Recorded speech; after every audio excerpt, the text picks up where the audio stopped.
Don Ignacio García Valdecasas, muy buenas noches. Buenas noches, muchas gracias por invitarme. Estoy a vuestra disposición y de vuestra audiencia. Gracias mil y gracias por volver al toro. Hoy para una conversación algo más sosegada, porque ante todo lo que se trata, creo yo, es de explicarle al conjunto de la opinión pública, cuyo conocimiento de la política internacional es limitadísimo, porque la inmensa mayoría de los medios se limitan a repetir consignas que otros fabrican en otro lado, ¿no? Explicarles lo que está pasando de verdad y por dónde puede ir, ¿no? Podemos empezar, si a usted le parece, por Gaza, puesto que es un escenario que usted conoce particularmente bien, porque ha sido el máximo representante diplomático español allí en aquel lugar. Antes de entrar en el tema, en el asunto de Gaza, en el conflicto, en la guerra, una pequeña precisión sobre lo que usted ha dicho en la editorial al inicio. No nos va a afectar la situación internacional, nos está ya afectando, ya nos ha afectado. O sea, todo el tema de los precios de los fertilizantes, de los combustibles, de los cereales, nos han afectado ya muchísimo a la cesta de la compra y a nuestro funcionamiento de nuestra economía. Y luego, en cuanto a qué vamos a hacer, pues yo creo que lo que vamos a hacer, tenemos muy poco margen de maniobra, hay que ser realistas, somos un país miembro de la OTAN, somos y debemos ser socios leales de la OTAN porque tampoco tenemos otras alternativas. Y eso dará lo mismo el gobierno que tengamos. Dentro de ese marco ya se puede tener un margen de maniobra que yo creo que es bastante reducido, pero dicho eso, lo que no tenemos que hacer es hacernos trampa al solitario. Una cosa es que seamos socios de la OTAN, que debemos socios leales por múltiples razones, entre otras cosas porque no iría en nuestro interés no serlo.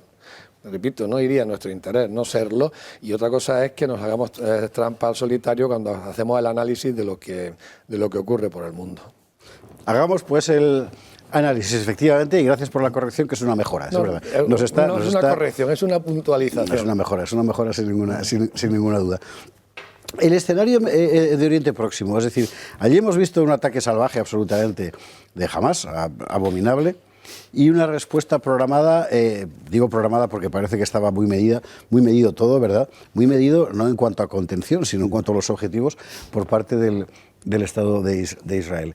La recepción internacional del asunto, sin embargo, sobre todo en España, ha sido: esto no es una operación contra Hamás, es una operación contra Palestina, contra los palestinos. Y a partir de aquí, el mundo ha cobrado un color singular. Ayer mismo, creo, cuando apareció, esta mañana, no sé, Josep Borrell, ¿verdad?, llamando a boicotear el envío de armas a Israel, por ejemplo. Sí, obviamente esto empieza como una operación terrorista o un acto de guerra de Hamás, según se le considere una banda terrorista o una facción armada en un conflicto de guerra que lleva ya abierto desde 1936.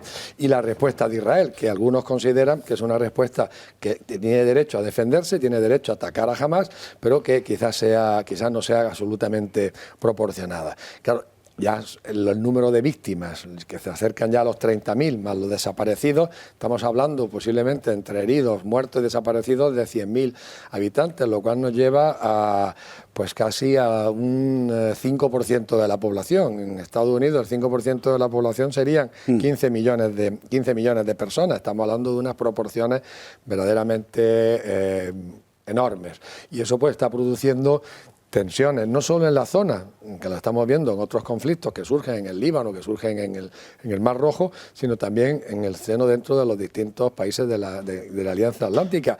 Nosotros no sabemos muy bien, porque nuestros medios no pueden o no quieren informarnos de cómo se percibe el conflicto en otras zonas del mundo. Pero yo estoy convencido de que el conflicto no se percibe lo mismo en Francia, en Alemania o en Reino Unido, que se percibe en los países árabes, en otros países islámicos, en el resto de África o en el resto de Asia. Entonces, bueno, estamos llegando a un momento del conflicto muy álgido. Estamos llegando a un momento del conflicto muy álgido. Es muy álgido porque ha empezado a implicar, y una vez más aquí también, como decíamos al principio, partiendo el mundo en dos, ha empezado a implicar a diferentes agentes. En el caso de los países árabes, que hasta hace muy poquito tiempo no tenían la menor gana de apoyar la causa palestina, les ha obligado a, de una forma o de otra, mostrar su solidaridad con los palestinos en general, ya no solo con Hamás, y reanudar lo que venía siendo la situación de hace, por ejemplo, 30 años.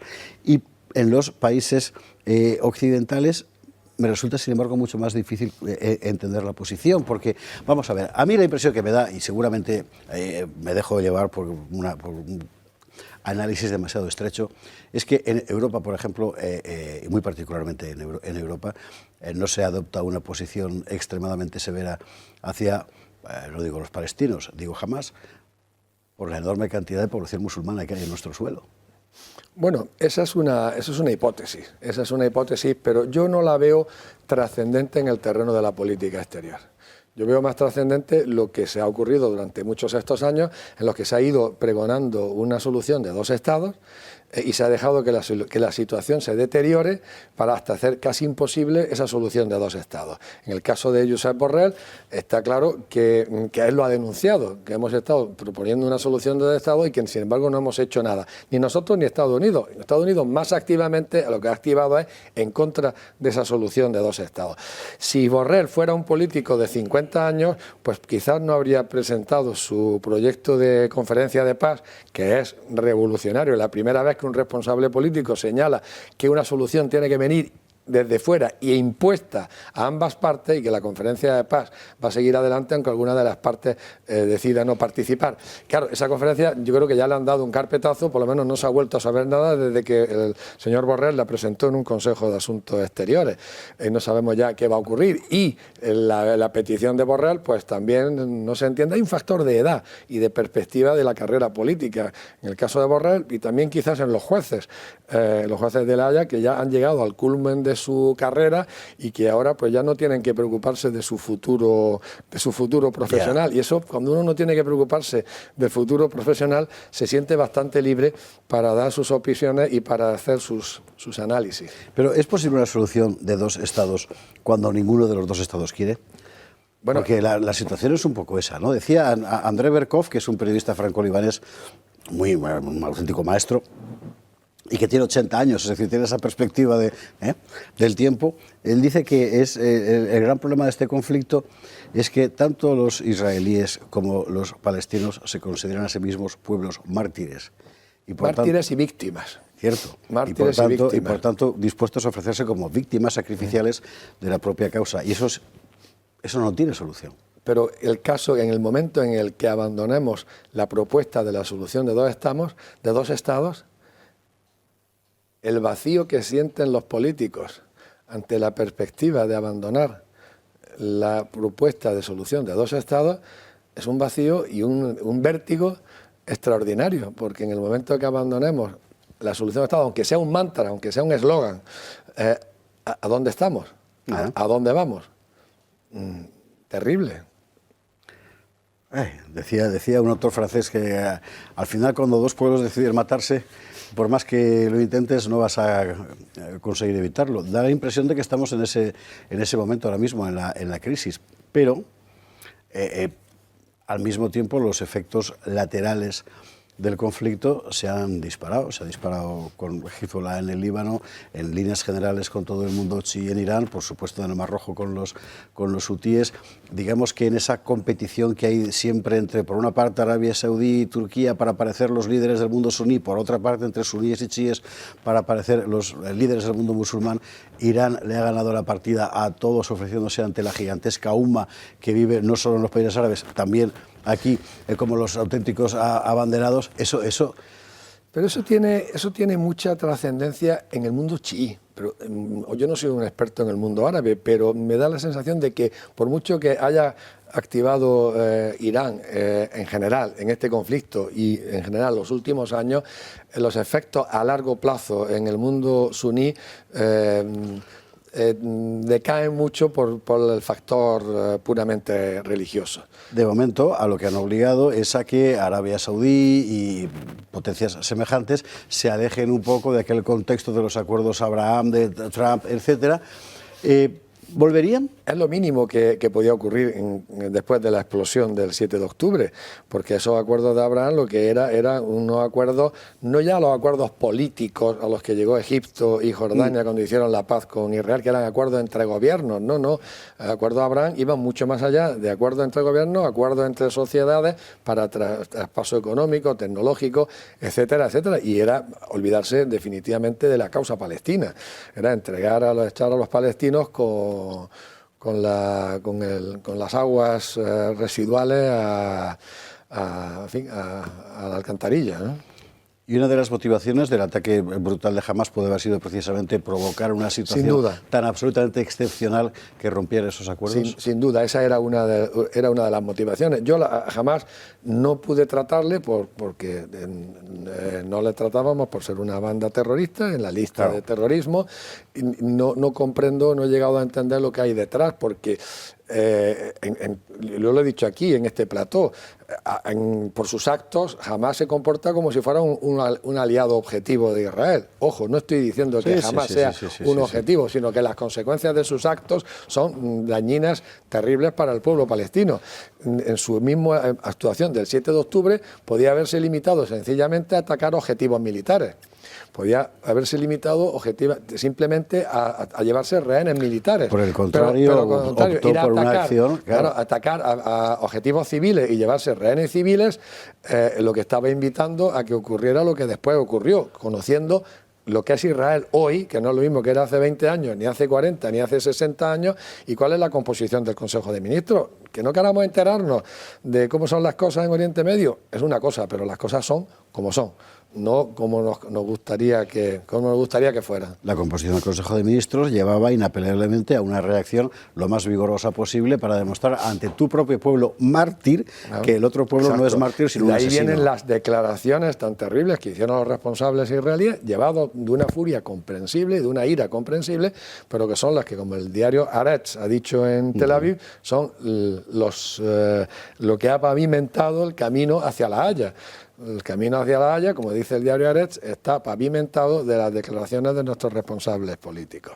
Entonces, yo ahora jamás pues no lo entiendo, porque bueno, cuando nació fue la razón perfecta de los radicales israelíes para no aceptar la solución de dos estados. Los que asesinaron a Rabin no son gente abstracta, ¿no? Los que asesinaron a su primer ministro en funciones, el primer ministro en ejercicio, enemigos de la solución de dos estados, cuando Isaac Rabin entendió que en ese momento que solo la solución de dos estados podía asegurar a largo plazo la supervivencia del Estado de Israel. Y no tanto por las amenazas exteriores, sino como por las contradicciones interiores. Pero en fin, este es otro asunto que podremos... ¿Contradicciones interiores de los israelíes o de los palestinos? De los israelíes y de los palestinos. Entiendo. Claro. Las contradicciones interiores de los palestinos son en este momento, y quizá con esto cerraríamos ya esta cuestión antes de irnos a Ucrania, la clave, porque han sido más palpables, digamos, ¿no? Tienes por una parte el poder de Al-Fatah, derivado del mundo de la OLP, que es nacionalismo árabe, solo parcialmente religioso. Al otro lado, Hamás, que es un fruto de los hermanos musulmanes, es fundamentalmente yihadismo musulmán, no es exactamente nacionalismo, Palestina solo es un suelo, entre otros más, de la UMA. Después de esta crisis, en principio, el mundo de Al-Fatah debería salir fortalecido frente a Hamás. Sí, pero es que las cosas no son exactamente así, porque lo de la descripción que has hecho de Hamás es cierta, pero es incompleta. Hamás nunca ha hecho un acto terrorista que no sea contra Israel. O sea, no se le puede equiparar, como se ha hecho a veces alegremente, a cualquier otro movimiento yihadista, porque no es cierto. Hamás es un movimiento yihadista, nacionalista, palestino, contra el Estado de Israel. Punto final. Entiendo. No ha hecho ningún acto terrorista contra Egipto, contra Jordania, contra Estados Unidos. No identifica como enemigo al Takfir, nada. Toda su actividad ha sido contra Israel. Y no hay nada que nos haga pensar que eso va a cambiar. Hamás y las demás milicias islamistas más radicales que Hamás, y que son las que sustituirán a Hamás si Hamás algún día es destruido por Israel, porque el problema no se va a solucionar salvo que haya como dice el profesor Mearsheimer, una limpieza étnica o un genocidio. Si no, la población va a estar ahí, la población palestina va a estar ahí y el problema va a estar siempre ahí vivo. Y ese es el camino de La Haya, efectivamente. Bueno, ahora estamos en esta situación de que la única opción posible es plantear la solución de los dos estados, aunque los dos estados no quieran. Otra cosa que puede influir es que el 50% de los votantes de Biden en las anteriores elecciones, según encuestas publicadas, están convencidos de que se está produciendo o se ha producido un genocidio en Gaza por parte del ejército israelí.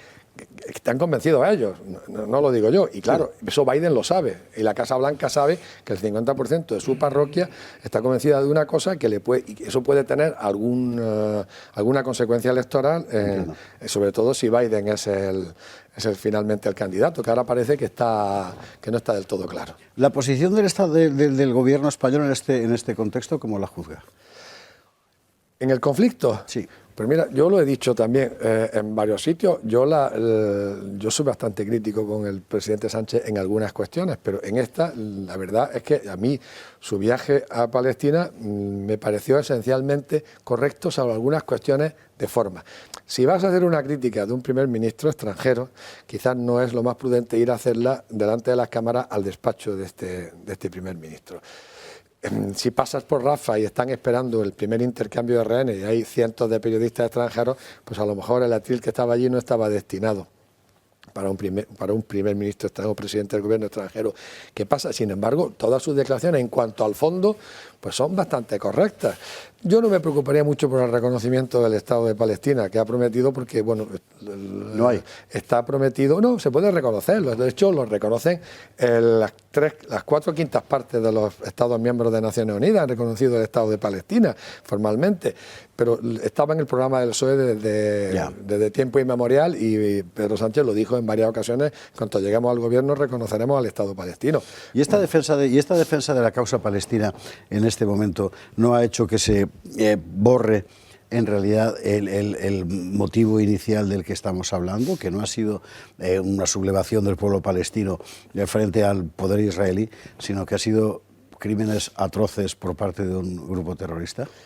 Es que este salto de la defensa de Hamás a la defensa de la causa palestina, yo puedo entender la defensa de la causa palestina, pero la defensa del ataque no. Yo creo que no hay ninguna, yo creo que por parte del gobierno español, yo estoy jubilado y no represento a nadie. No hablo del gobierno. A duras penas me represento a mí mismo, o sea que ya con esto... No, pero no hablo del gobierno. Pero yo creo que no hay, por parte del gobierno no ha habido una defensa de Hamás en ningún momento. Lo que hay una defensa es de la causa palestina en general. Y una defensa a veces más teórica y verbal que real. Porque si hubiera una defensa real, reconocerían al España reconocería al Estado de Palestina, como ha hecho Suecia y como ha hecho las 4/5 partes de los Estados miembros de Naciones Unidas. Para empezar, yo creo que no hay pues una cierta defensa, porque el ataque de Hamás, que es un acto terrorista, un acto de guerra, eso no hay ninguna duda, no surge en el vacío. Eso el secretario general Guterres lo ha dicho bien claro, es un paso más en un conflicto bélico, violento, que empieza en el año 1936, cuando la inmigración judía a Palestina se hace insoportable ya para el pueblo palestino y ya ahí explota. Es un episodio más y va a seguir habiéndolos mientras no haya una solución omnicomprensiva, y va a seguir habiéndolo. Ahora nos acercamos a un momento álgido, como yo decía antes, porque el primer ministro Netanyahu ha dado la orden de preparar un plan para evacuar a los palestinos. Pero ¿evacuarlos? ¿Qué quiere decir evacuarlos? ¿Evacuarlos a dónde? ¿Evacuarlos a dónde? Egipto ha cerrado su frontera porque no quiere que se repita la limpieza étnica que tuvo lugar en 1948 y además porque no quiere recibir a los radicales de Hamás en su territorio, que son amigos de los hermanos musulmanes. Hay que recordar que el actual gobierno egipcio es fruto de un golpe de Estado contra el poder democráticamente elegido de los hermanos musulmanes. Como democráticamente fue elegido Hamás en 2006, en unas elecciones que la autoridad palestina se negaba a permitir a Hamás que participase en las elecciones. Y nosotros, la comunidad internacional, es decir, la OTAN, Estados Unidos y sus aliados, le forzamos a la autoridad palestina para que permitiera jamás presentarse, porque esa es la democracia. Y cuando se presentó y ganó a las elecciones, le forzamos a la autoridad palestina a que no entregara el poder a los que habían ganado las elecciones en 2006. Y desde entonces no ha vuelto a haber más elecciones. En fin. Bueno, así estamos. Todo menos fácil. Todo menos fácil. Nos queda poco tiempo, pero por lo de Ucrania yo sí que querría pasar. No vamos a entrar en una cuestión de polémica permanente en este programa sobre el origen, las causas reales, la evolución, los acuerdos de paz. Discutíamos anoche ya mismo estamos donde estamos. En el Gato. Exacto, estamos donde estamos. Y donde estamos al final es un país que está muriendo a mansalva, que es Ucrania, que no tiene reservas para sustituir. Donde estamos es en la destrucción de Ucrania y en una carnicería contra el pueblo ucraniano. cuando era una guerra que se podía haber evitado si se hubiera respetado el acuerdo al que llegaron las partes en abril de 2022. Eso ya lo ha dicho, no solo lo han dicho todos los mediadores, sino lo ha dicho también el jefe del grupo político de Zelensky en la Rada ucraniana, en el Parlamento ucraniano. Quizás ahí, pues... ¿Y por qué se perdió esa oportunidad? Pues porque algunos países de la OTAN pues, estimaron conveniente convencer, presionar, hablar con el gobierno ucraniano para que se saliera de las negociaciones que estaban en curso y que parecía que ya habían llegado a un principio de acuerdo. Eso ya es dominio público, lo sabía todo el mundo, no es secreto y está en todas partes, ¿no? Y en este momento la situación es de un país que está literalmente hundido, incluso físicamente, es decir, no hay, es horroroso tener que hablar así, pero es la realidad material, es decir, no hay suficientes ucranianos para que sigan muriendo para defender esta guerra, ¿verdad? Porque muchos ya han muerto, no sabemos cuántos han muerto. El día que se hagan públicas las cifras va a ser terrible. Muchos han huido, otros están escondidos, muchos han emigrado, algunos a Rusia, pocos, y muchos a Europa occidental. En algún momento se pretendió que pedirle a los gobiernos europeos que los expulsaran, deportaran directamente a Ucrania para que fueran ejércitos. Se ha visto que eso sería un atentado a los derechos humanos y eso es lo que estamos, ¿no? Y la necesidad imperiosa de que alguien plantee una iniciativa de paz. Pero la OTAN no puede mostrarse como derrotada. Es que a mí me cuesta muchísimo trabajo aceptar que Rusia va a ganar la guerra. Porque si Rusia va a ganar la guerra, bueno, es porque tiene mayor potencia militar, económica e industrial que lo que está en juego. Pero me cuesta mucho trabajo porque eso supondría que los cálculos que hicimos nosotros, los occidentales, la OTAN y sobre todo los servicios de inteligencia de Estados Unidos, pues eran cálculos esencialmente erróneos, pero de un error de una magnitud verdaderamente extraordinaria. Pero ya lo hemos visto con las sanciones económicas, eran cálculos equivocados. Bueno, los errores que yo iba a decir, primero, la capacidad militar de Rusia se ha mal calculado. Segundo, la capacidad industrial de Rusia para convertir una parte de su economía en una economía de guerra y producir armamento y munición. Tercero, la capacidad económica de Rusia para resistir las sanciones. Y cuarto, el comportamiento del resto del mundo ayudando a Rusia directa o indirectamente en su guerra contra la OTAN, que es una guerra contra la OTAN, con la única particularidad que los muertos los pone exclusivamente un país que no es de la OTAN. Un país que no es de la OTAN. Y que nosotros, que somos los de la OTAN, que estamos en guerra con Rusia, no ponemos los muertos. Por mucho menos de lo que está haciendo la OTAN en contra de Rusia, pues Hitler le declaró la guerra a Estados Unidos. Sí. El concepto de beligerancia hoy pues nos lo tomamos afortunadamente de una manera bastante tranquila, bastante relajada, porque si no estaríamos ya en guerra ya física. Lo que sí es, yo sospecho que si nuestros soldados estuvieran en el frente, posiblemente ya estaríamos ya en la mesa de negociación. Los soldados europeos en general. Sí, los nuestros, los europeos. Los europeos, si tuviéramos los soldados en el frente, posiblemente la paz ya se habría negociado. Sobre esto quería yo hacer la última pregunta, porque no tenemos tiempo para más, lamentablemente, sobre la cuestión europea. O sea, este es el tipo de conflicto donde, idealmente, la Unión Europea debería haber intervenido con autoridad para mediar. La Unión Europea se ha comportado como un títere de la OTAN desde el principio, un títere de Washington si se prefiere, desde el principio, pero en realidad no es un títere, son también parte de los que mueven los hilos, las manos, ¿no? Al margen del, como se ha visto, del interés nacional objetivo de cada uno de los miembros de la OTAN, y no hace falta pensar solo en Hungría, vamos a pensar en Italia o quienes fuera. Es que esto tiene muy mala solución, es decir, ¿quién toma la iniciativa?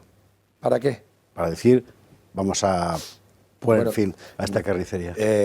Mientras los muertos los esté poniendo Ucrania, y como dicen los responsables políticos americanos, todo el dinero que se le da a Ucrania termina yendo a la industria americana, el dinero que dan los norteamericanos y el dinero que damos nosotros termina en la industria norteamericana, pues tampoco hay una urgencia imperiosa para detener la carnicería. No la hay, porque bueno, nuestros soldados no están en esa guerra, ¿eh? No están en esa guerra. Ya quizás habrá que esperar a las elecciones norteamericanas o Desde luego, nadie habla de paz ni de negociaciones. Nadie habla de paz. Nadie habla de paz, nadie habla de negociaciones. Yo que sigo el asunto, a lo mejor se me escapa alguno, pero no veo a ningún ministro de los 27, ni al señor Borrell, ni en la OTAN al señor Stoltenberg. Al contrario, si alguien habla, son tambores de guerra permanentemente, animando a que hay que ser imposible y la derrota, hasta la derrota total de Rusia, ¿no? Nos queda una cosa importantísima que hablar con, bueno, una no más, con don Ignacio García Valdecasas. Tenemos que hablar de qué política exterior sería la idónea para España. No digo la militar, digo la exterior. Tenemos que hablar de realmente la amenaza rusa, en qué consiste. Tenemos que hablar de en qué consiste esta nueva forma de dominación transnacional que funciona más con BlackRock y Vanguard que con divisiones de marines, pero lamentablemente no podrá ser hoy porque se nos acaba el tiempo, lo cual le emplaza a usted a una próxima conversación sobre este asunto. A vuestra disposición. Muchas gracias, don Javier, y quedo a disposición para futuros programas. Buenas noches. Don Ignacio García Valdecasas, muchísimas gracias por estar esta noche con nosotros aquí en el Gato. Así está el mundo. ¿Es verdad o no que algo gordo va a pasar? Bueno, vámonos a la publicidad y a la vuelta vamos con las cosas gordas